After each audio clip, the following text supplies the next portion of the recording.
김옥순 어머님 댁에서 하나님께 예배를 드립니다. 주님.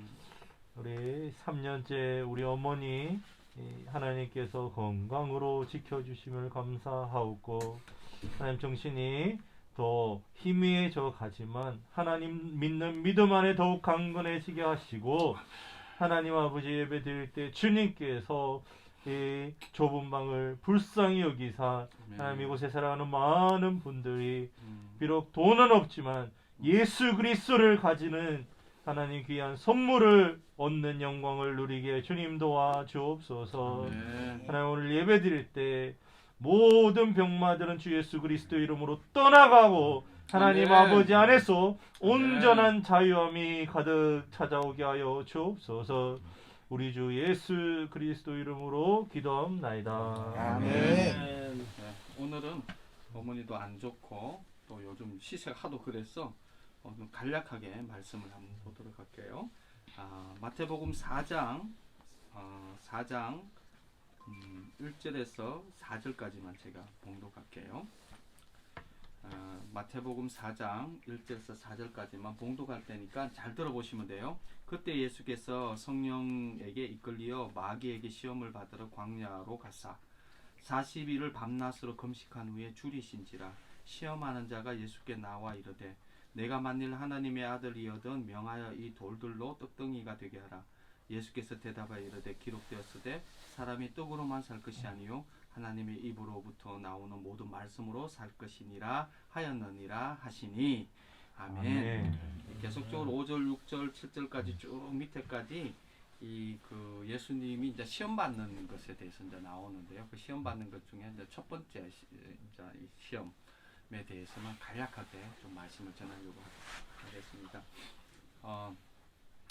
실은 제가 이제 그 욥기를 그때 이제 이렇게 봤을 때에 욥기에서 참 이렇게 재밌는 어떤 그 말씀들이 있는데, 그게 뭐냐니까 이상하게 하나님이요 이 이제 욥을 그 얘기할 때 사단도 있고 있는데, 사단 보고 야 너 욥 봤냐? 야 그렇게 신실하고 그렇게 충성스러운 그런 욥은 이 세상에 아마 없을 거다. 그래서 막 이게 사단에게 자랑을 해요.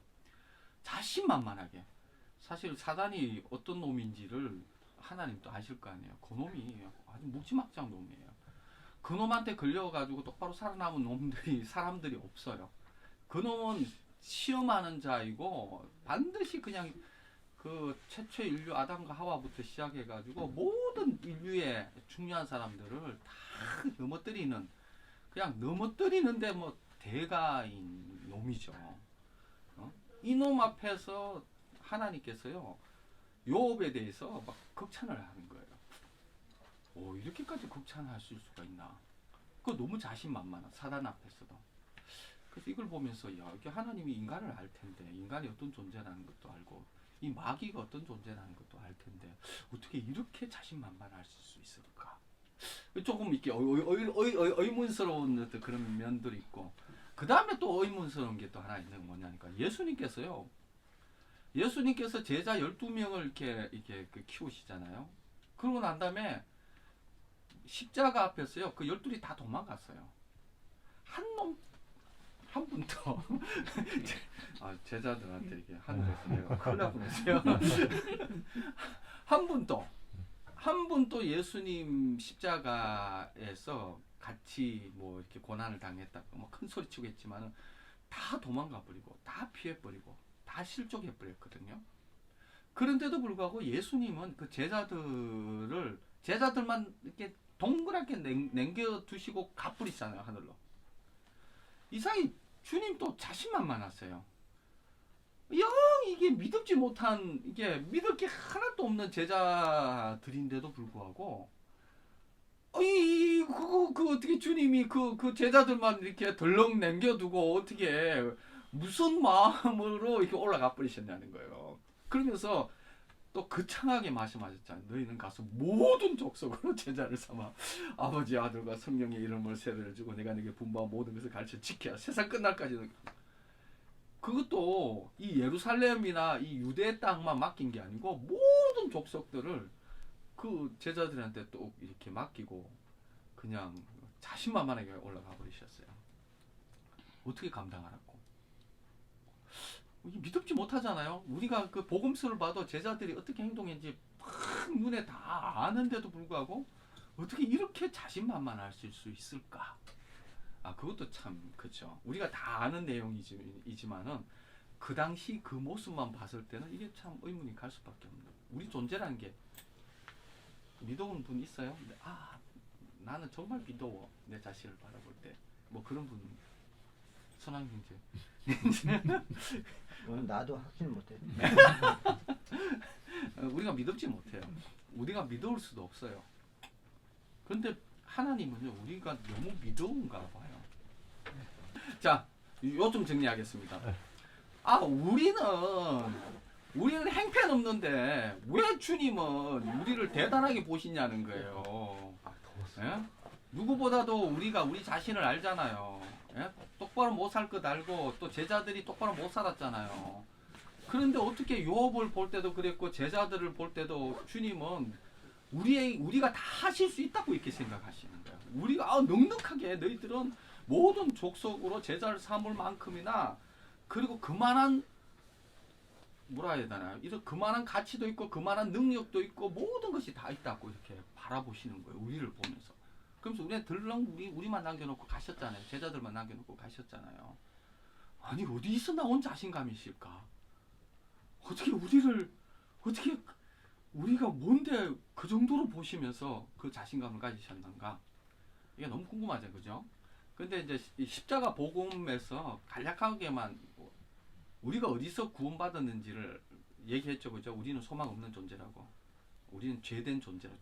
존재가 그런 존재라고. 우리가 암만 난리를 치고 우리 하더라도 우리의 존재는 죄의 열매만 이렇게 맺을 수밖에 없는 존재고, 그 자아 사랑할 수밖에만 없는 존재라는 거죠. 거기서 벗어날 수 있는 존재는 이 땅에 아무것도 없고, 그래서 예수 그리스도가 오신 거고 십자가에 죽으신 거고, 그래서 우리가 어떻게 해요? 그 십자가에서 예수와 함께 같이 죽는 거죠, 그죠? 같이 죽는데 우리 존재가 죽고 도대체 어떤 존재가 되었길래? 도대체 어떤 존재가 우리 옛사람의 존재가 죽고 새로운 피조물이 되었는데 그 새로운 피조물이 과연 어떤 존재이기에 하나님은 그토록 자신만만하실까? 사단에게도 자신만만하시고 어느 누구에게도 자신만만하고 열방의 모든 것을 다 책임질 만한 그런 존재가 되었음을 이렇게 얘기하고 또 말씀하시고 보여주시고 있다는 거죠. 우리가 어떤 존재가 있냐? 일단은 이걸 다 설명할 수는 없고요. 오늘 읽은 본문에서만 이렇게 통해서만 좀 깊이 좀 한번 묵상해 보자는 거죠. 우리가 어떤 존재가 되느냐. 첫 번째는 우리가 어떤 존재냐? 예수의 생명이 되었죠. 그렇죠? 내가 사는 것이 아니요 내 안에 그리스도께서 사시는 사람. 그 우리 안에 그리스도가 사시는 예수의 생명이 이제 우리 안에 역사할 때 예수는 어떤 생명인지를 첫 번째 그 시험을 통해서 간략하게만 첫 번째 시험을 통해서만 우리가 좀 보도록 하겠어요. 예수 40일을 금식했다는 것은요. 우리가 예수님이 돌덩이가 떡덩이가 되라 이것이 일반 사람들에게는 뭐 이게 우리가 지금 배부른데 그 떡덩이 주면 별로 반갑지 않잖아요, 그죠? 그냥 뭐 떡 하나 더 줘도 뭐 이게 우리가 그런데 40일을 금식했다는 것은요, 40일을 먹지 않았다는 것은 40일이라는 것은 인간의 한계를 넘어선 거예요. 최악의 이걸 먹지 않고는 못 사는. 그야말로 먹어야 돼요. 먹지 않으면 이제는 죽음이라는 거죠. 그 어떻게 보면 가장 그 떡이 간절한 어떤 때보다도 그 떡이 간절한 시점이죠. 인간에게는 인간의 역사를 보면요, 인간의 역사는 이런 떡의 이런 시험에 대해서 한 번도 넘어선 적이 없어요. 우리 배고픔의 문제, 먹는 것의 문제, 또 그것이 한 40일 정도 되었다 이러면요, 사람 죽이고 먹어요. 그리고 그냥 무엇보다도 중요한 게 뭐죠? 먹는 거잖아요. 우리가 가장 무서운 게 뭐예요? 먹고 사는 문제거든요. 인류가 한 번도 넘어서지 못한 것이요, 먹고 사는 문제를 넘어서지 못해요. 제가요 인도 갈 때도 제일 무서웠던 게 뭔지 아세요? 굶어 죽을까 싶어서 못 먹고 죽을까 싶어서 그게 가장 근원적인 두려움이요. 가장 근원적인 두려움인데 그것도 40일을 금식했다. 이거는 뭐 가장 먹고 사는 문제에 있어서 가장 두려운 그 시점이죠, 그죠? 인류는 한 번도 이 먹고 사는 문제에 대해서 넘어본 적이 없습니다. 여전히 먹고 사는 문제를 넘어서지 못하고 있고요. 이 먹고 사는 문제가 전부인 줄 알고 세상은 그렇게 살아가고 있습니다. 그냥 먹고 사는 문제, 그 문제로 뭐 끊임없이 국가적으로나 뭐 사회적으로나 이 먹고 사는 문제 때문에 난리죠. 근데 예수의 생명은 그 시점에서요. 40일을 굶었다는 것은 그 먹고 사는 문제가 절대가 되어지고 절대가 되어진 거예요. 절대를 넘어서 절대가 되어진 상태예요. 이것을 그 상태를 인간은 한 번도 넘어서 본 적도 없고 이런 테스트를 한 번도 이겨본 적이 없는 것이 인간의 역사입니다. 먹고 사는 것의 두려움, 먹고 사는 것의 그 절대가 되어지고 절대가 되어진 그 시점에서는요. 반드시 우리는 꼬꾸라질 것을 사단은 알고 사단은 가장 가볍게 그리고 가장 먼저 테스트하는 것이 이 문제죠. 우리 인류의 문제죠. 먹고 사는 문제. 우리의 인류의 문제. 이 인류의 문제를 지금까지 한 번도 어느 생명도 넘어본 적이 없죠. 반드시 그 인류의 문제는 다 넘어지고 꼬꾸라지고 실패하고 그 시험에 사단의 시험에 대해서 한 번도 이겨본 적이 없는데 그 예수 그리스도가 그 시점에서 넉넉하게 사람이 떡으로만 살 것이 아니요 하나님의 입으로 나오는 모든 말씀으로 살 것이다. 그 시점에서 사람은 떡으로 사는 존재가 아니다. 그 시점에서요 사람이 떡으로 사는 존재가 아니라고 말하는 것은 불가능합니다. 어떤 인류도 그 시점이 안 돼도 그보다 덜한 시점에 있어서도 사람들은 떡으로 살아야 된다고 이 소리 치고 정책도 떡으로 사는 것 때문에 정책 만들고 그러잖아요. 근데 하나님의 생명은 목사님 죄송합니다만 그게 한 1분간만 꼭 설명을 좀 제가 인류의 운명이라는 게 제가 이제 듣기로는 그 아담이 육의 인간으로서 육의 사람으로서 피조물의 연약성 마음은 원의로 돼 그 말씀하신 거 있잖아요. 몸이 그 육으로 된 게 인간으로서 극복할 수 없는 거에 대한 창조주로서의 지금 예수님이 극복이죠. 피조물로서는 도저히 불가능한 피조물 인간으로서는 아담 그 자체로서는 불가능한 그걸 하나님으로서 지금 극복해 주는 거겠죠. 그 말씀인 걸로 저는 들었습니다. 이게 우리가 예수의 생명이라는 것은 우리가 예수의 생명을 우리의 존재가 바뀐 존재가 되는 거죠. 우리가 예수 그리스도와 함께 십자가에 못 박히고 내 안에 예수 그리스도가 산다는 거. 우리가 어디서부터 존재적인 죄인으로부터 구원을 받아서 어디에까지 구원인가에 대해서 이제 설명하고 있는 거예요. 우리가 어떤 존재가 되었기에 예수 그리스도 어떤 존재가 되었기에 하나님께서는 그토록 우리를 신뢰하며 그토록 자신만만하고 우리만 남겨둬도 될 만큼이나 주님은 넉넉하신지 우리가 어떤 존재인지에 대해서 간략하게 예수 생명이 어떤 것인지에 대해서 간략하게 좀 설명하고 있는 거죠. 그래서 우리 존재라는 것이요 사단의 어떤 유혹에도 넘어갈 수 없는 생명으로서의 존재 변화입니다. 하나님께서 그토록 요업에게 대해서도 그토록 자신만만하면서 네가 어떻게 시험해봐, 네가 하고 싶은 대로 다 시험해봐. 걔가 넘어가는 게 걔는 넘어갈 수 없는 존재야. 왜? 본래 은혜에 있는 존재라는 게 그런 존재입니다. 하나님은 우리를 누구보다도 잘 아세요. 하나님은 우리를 만드신 분이시기 때문에 우리가 어떤 존재인지 하나님이 아시는 거죠. 그리고 우리가 이 복음으로 인해서 어떤 존재가 되어지는지도 아시는 거죠. 그래서 우리는 삼위일체 하나님과 신비한 연합을 누리는 존재라는 걸 설명드렸죠. 그죠? 그 존재고 우리의 존재를 통해서도 이 세상을 맡길 만큼이나 주님은 그만큼 신뢰할 만한 존재로서의 변화까지 우리가 나아가게 되는 것이죠. 그래서 예수님께서 첫 번째 유혹에 대해서 한 번도 넘어가지 못한, 인류가 극복할 수도 없고 인류가 두려워서 덜덜 떨면서 늘 거기에서 머물러 있었던 그 시험을 한 번도 이겨보지 못한 그 한계를 주님이 40일 금식 후에서 사람이 떡으로만 살 것이 아니요 하나님의 입으로 나오는 모든 말씀으로 살. 그 시점에서는요, 떡으로 살아야 이 얘기가 나와야 되는데 주님 그렇게 얘기하죠. 바로 그 시점에서 떡이 절대에서 절대를 넘어간 그 절대 앞에서 떡은 사람이 떡으로만 사는 것이 아니다. 하나님 입으로 나오는 모든 말씀으로 산다라고 이렇게 얘기할 수 있는 존재가 되는 거예요. 어마무시한 존재가 된 거예요.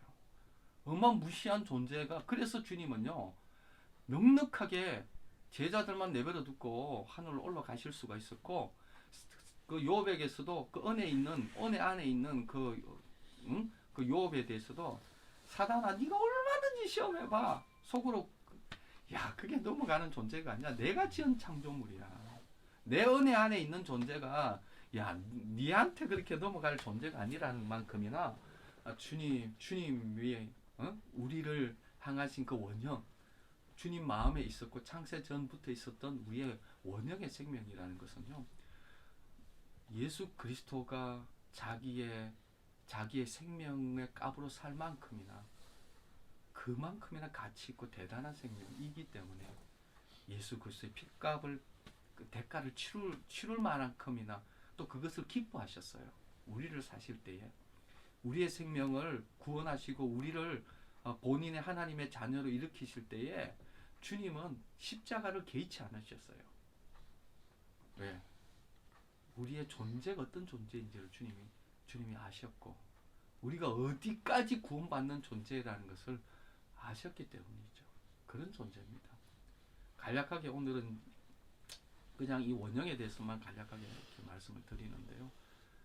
주님은요, 우리를 바라보시면서 우리에게 대해서 우리보다 더 잘 아시잖아요. 예.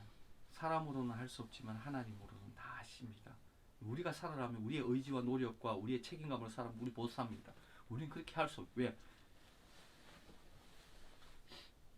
그러나 하나님 은혜 가운데 우리를 존재를 바꿔버리면요, 그 존재는 그렇게 살아갈 수밖에 없는 존재예요. 그렇게밖에 할 수밖에 없는 존재예요. 그렇게 우리를 그런 존재로 주님이 바꾸신 겁니다. 그것을 믿음으로 취하시고 믿음으로 누리시고 믿음으로 나아가시기를 예수 그리스도의 축원드리고요.